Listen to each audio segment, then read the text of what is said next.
एक बार एक गांव में कृति नाम की लड़की रहती थी। कृति गांव की ही एक कोठी में रहती थी, जहां कृति के बाबा गांव के सबसे बड़े जमींदार थे। लेकिन उसके पिता की जुआ खेलने की लत ने उसके पूरे परिवार और दौलत को बर्बाद कर दिया। कृति के परिवार में कोई नहीं था। असल में कृति के पापा ने एक बार जुआ खेलते समय अपना सब कुछ दांव पर लगा दिया और वो हार गए। जुए में हारने पर दौलत तो गई ही गई, साथ ही साथ कृति की माँ ने भी तंग आकर जहर खा लिया। कृति की माँ के बाद उसके पिता भी ज्यादा दिन नहीं जिए और ज्यादा शराब पीने से उनका लिवर फेल हो गया और उनकी मौत हो गई। अपने पिता की इस जुए की आदत का सबसे बड़ा शिकार बनी अनाथ कृति।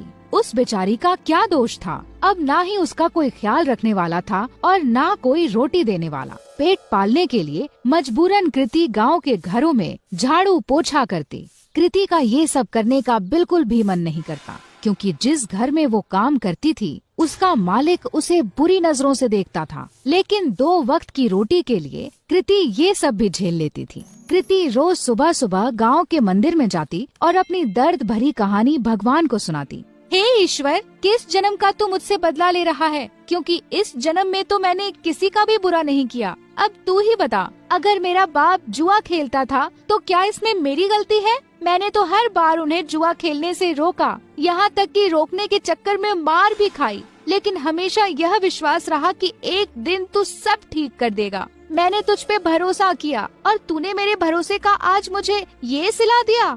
न खाना है न कोई अपना, काम पे भी मालिक बुरी नजर से देखता है। क्या यही तेरी महिमा है?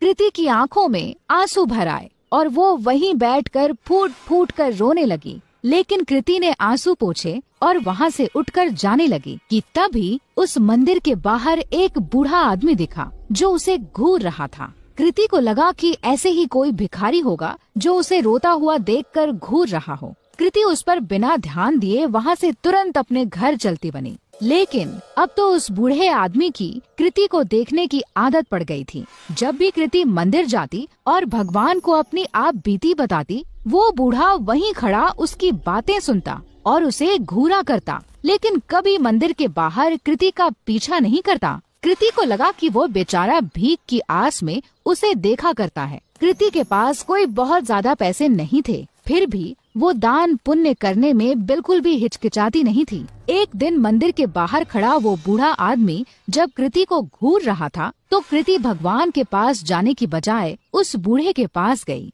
बाबा जी, अगर पैसे चाहिए तो बेहिचक मांग लिया करो, ऐसे किसी और को घूरोगे तो वो गलत मतलब निकालेगा। काश बेटा, तेरे जैसा साफ दिल भगवान ने सबको दिया होता। कुछ दे दे बेटा। कृति ने अपनी जेब से एक 10 का सिक्का निकाला और उस भिखारी के जेब में डाल दिया। बाबा जी, अभी इतने ही हैं, आगे जब ज्यादा कमाने लगूंगी तब ज्यादा दूंगी। अरे बेटा, सच्चे दिल से दिए गए 1 रुपए भी मैं खुशी खुशी रख लूं, फिर तेरे 10 रुपए तो लाखों के बराबर हैं। भगवान तेरा भला करे।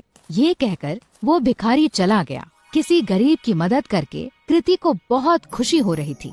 कृति मंदिर में दर्शन करके फिर से अपने घर चली गई। उस दिन जब कृति अपने मालिक के घर काम करने गई तो वहाँ पर उस दिन उसके मालिक के अलावा कोई नहीं था। क्या हुआ मालिक, आज घर पर मेम साहब नहीं है क्या?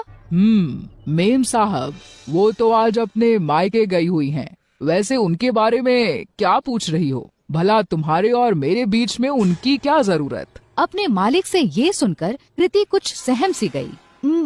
मालिक, मैं जरा घर की साफ सफाई कर देती हूँ। ये कहकर कृति घर की साफ सफाई करने लगी। अपने मालिक के डर के मारे आज कृति ने जल्दी जल्दी सारा काम खत्म कर दिया। लेकिन काम करके जैसे ही कृति घर जाने के लिए दरवाजे की ओर बढ़ी, वैसे ही उसका मालिक दरवाजे के सामने आकर खड़ा हो गया। मालिक, दरवाजे से हट जाइए, मुझे घर जाना है। लेकिन मालिक अपनी जगह से टस से मस ना हुआ और वहीं खड़ा रहा। मालिक, दरवाजे से हटिए। ये कहकर जैसे ही कृति ने मालिक को दरवाजे से हटाने की कोशिश की, वैसे ही मालिक ने कृति का हाथ पकड़ लिया।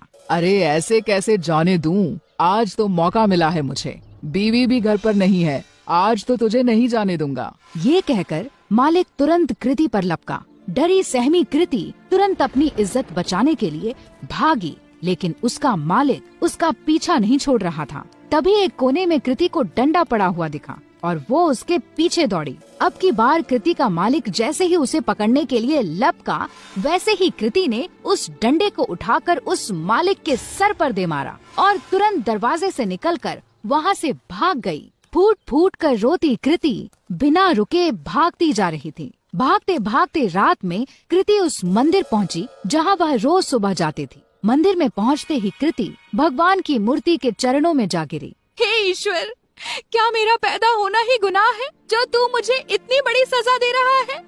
क्या गरीब और लाचार होने की यही सजा होती है कि कोई भी आकर हमारी इज्जत पर हाथ डाले?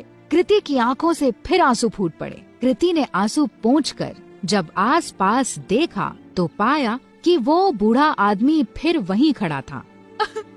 बाबा, अब मेरे पास कुछ नहीं है आपको देने को। बच्चा, मैं तुमसे भीख लेने नहीं बल्कि कुछ देने आया हूँ। लेकिन क्या? तेरी कोठी के पीछे वाले कमरे में एक जादुई खजाना है जो सही समय आने पर अपने आप तेरे हाथ में आ जाएगा। ग्रहों की दिशा बता रही है कि आज ही वो सही समय है। कृति पहले से ही परेशान थी और ये सब सुनकर उसे और गुस्सा आ गया। बाबा जी, आपने मेरा दिल बहलाने के लिए ये सब कहा, मुझे बहुत अच्छा लगा, लेकिन मुझे झूठ पसंद नहीं। ये कहकर कृति अपनी कोठी की ओर चल दी। उसे बार बार ये डर सताए जा रहा था कि अगर उसका मालिक बेहोशी से उठ गया तो उसे जिंदा नहीं छोड़ेगा। वहीं दूसरी ओर उसके दिमाग में उस बूढ़े भिखारी की भी बात चल रही थी। घर पहुँचते पहुँचते आसमान में बादल छा चुके थे और ऐसा लग रहा था कि मानो जैसे बहुत जोर की बारिश होने वाली है। कृति के कोठी में पहुँचने के कुछ देर बाद ही बारिश शुरू हो गई और बहुत जोर से पानी बरसने लगा। मूसलाधार बारिश के चलते कृति की पुरानी कोठी की छत से पानी टपकने लगा। आज तक कभी कृति ने इतनी तेज बरसात नहीं देखी थी। कृति जैसे ही छत की मरम्मत के लिए अपना छाता निकालकर बाहर गई, वैसे ही उसका छाता तेज हवा में फट गया। परेशान कृति फिर अंदर आई और सर ढकने के लिए कुछ ढूंढने लगी। आगे कुछ ना मिलने पर वो कोठी के पिछले हिस्से में चली गई, जहाँ उसके बाबा का पुराना कबाड़ रखा था।